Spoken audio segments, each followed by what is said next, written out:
नमस्कार दोस्तों, स्वागत है आपका न्यूज डिकोडर में। 20वीं सदी के सेकेंड हाफ में जब दुनिया दो महाशक्तियों अमेरिका और यूएसएसआर के बीच कोल्ड वार के दौर से गुजर रही थी, तब अमेरिका ने एक ऐसी चाल चली जिसने न केवल यूएसएसआर की कमर तोड़ दी बल्कि अंततः उसके विघटन की नींव भी रख दी। यह चाल थी आर्म रेस की। अमेरिका ने इस दौड़ में न केवल अपनी असली स्टेट ऑफ आर्ट हथियार विकसित किए बल्कि कई बार काल्पनिक हथियारों की अफवाहें भी फैलाई, जिसका उद्देश्य था यूएसएसआर को भ्रमित करना और उसे यकीन दिलाना कि अमेरिका हथियारों के क्षेत्र में कहीं आगे निकल चुका है। इसका नतीजा यह हुआ कि यूएसएसआर अमेरिका को टक्कर देने के लिए हर मोर्चे पर हथियारों में भारी निवेश करने लगता है। अपनी आर्थिक सीमाओं को नजरअंदाज कर उसने अरबों डॉलर झोंक दिए। अमेरिका की इन स्ट्रेटेजी के चलते यूएसएसआर की इकोनॉमी पर इतना गहरा प्रभाव पड़ा कि वह ढह गई। जब 1980 के दशक में अफगानिस्तान युद्ध में यूएसएसआर फंसा तो रही सही ताकत भी खत्म हो गई और 1991 में यूएसएसआर का अंत हो गया। लेकिन भारत के ऑपरेशन सिंदूर के बाद हाल में ही पाकिस्तान से खबर आई है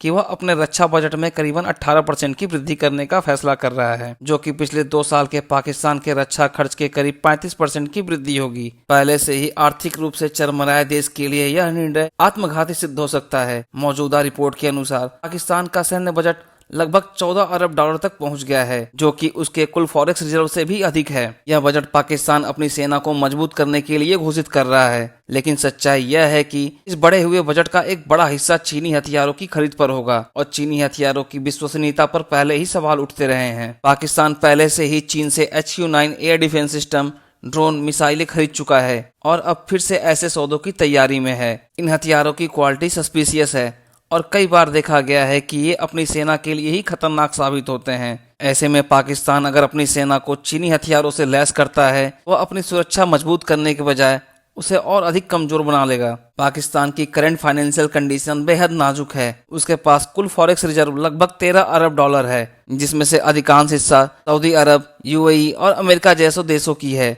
अगर टेक्निकली रूप से देखा जाए तो यह पाकिस्तान की संपत्ति नहीं है। पाकिस्तान का अपना रिजर्व मुश्किल से 2 से 3 अरब डॉलर का है। ऐसे में अगर वह 14 से 15 अरब डॉलर का रक्षा बजट बनाता है तो यह साफ है कि वह रकम या तो कर्ज लेकर खर्च करेगा या देश की जनता पर भारी टैक्स लगाकर बोझ डालकर वसूलेगा। इससे न केवल आम जनता की कंडीशन बदतर होगी बल्कि पहले से ही जूझ रही मिडिल क्लास की कमर और टूट जाएगी। भारत इस समय एक शांत लेकिन प्रभावशाली युद्ध लड़ रहा है। एक ऐसा युद्ध जिसमें गोलियां नहीं चलती बल्कि सामने वाले देश की रीढ़ की हड्डी तोड़ दी जाती है।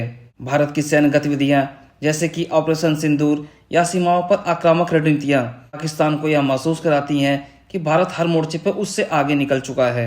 इस साइकोलॉजिकल प्रेशर के चलते पाकिस्तान हर बार अपने रक्षा बजट को बढ़ाता है, भले ही उसकी अर्थव्यवस्था इसके लिए तैयार न हो, और भारत भी यही चाहता है। यह एक ऐसी रणनीति है जो बिना एक भी गोली चलाए पाकिस्तान को भीतर से ही खोखला कर रही है। हाल में ही पाकिस्तान को IMF, वर्ल्ड बैंक और एशियन डेवलपमेंट बैंक से कुछ आर्थिक राहत मिली थी।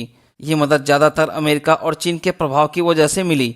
ऐसा लगा कि पाकिस्तान की डूबती नाव शायद अब बच जाए, लेकिन जैसे ही मदद आई पाकिस्तान ने उसका यूज सेना के लिए बजट बढ़ोतरी में कर दिया। यह बिल्कुल वैसा ही है जैसे किसी बीमार को दवा मिलते ही वह शराब पीना शुरू कर दे। यह आर्थिक मूर्खता है। इसका दीर्घकालिक प्रभाव यह होगा कि पाकिस्तान फिर से कर्ज के दलदल में डूब जाएगा और इस बार शायद उबर ना पाए। जहां एक और लोग सोचते हैं कि पाकिस्तान का बढ़ता हुआ रक्षा बजट भारत के लिए खतरे की घंटी है, वहीं सच्चाई यह है कि यह भारत के लिए एक स्ट्रेटेजिक विक्ट्री है। एक गरीब देश जब अपने सीमित संसाधनों को हथियारों में झोंकने लगता है तो उसका आर्थिक और सामाजिक ताना बाना टूटने लगता है। भारत को चाहिए कि हर साल पाकिस्तान के बजट अनाउंस से पहले कोई ना कोई सीमित सैन्य कार्रवाई या रणनीतिक गतिविधि करे, इससे कि पाकिस्तान हर बार घबराकर अपना रक्षा बजट और बढ़ाता चला जाए। इस स्ट्रेटेजी से पाकिस्तान सेल्फ रिलायंस नहीं बल्कि सेल्फ डिस्ट्रक्टिव रास्ते पे चल निकलेगा। 20वीं सदी में अमेरिका ने जो स्ट्रेटेजी अपनाई वह 21वीं सदी में भारत के लिए हथियार के रूप में उभर रही है। अब भारत वही रणनीति पाकिस्तान पर लागू कर रहा है और अब यह संकेत यही बताते हैं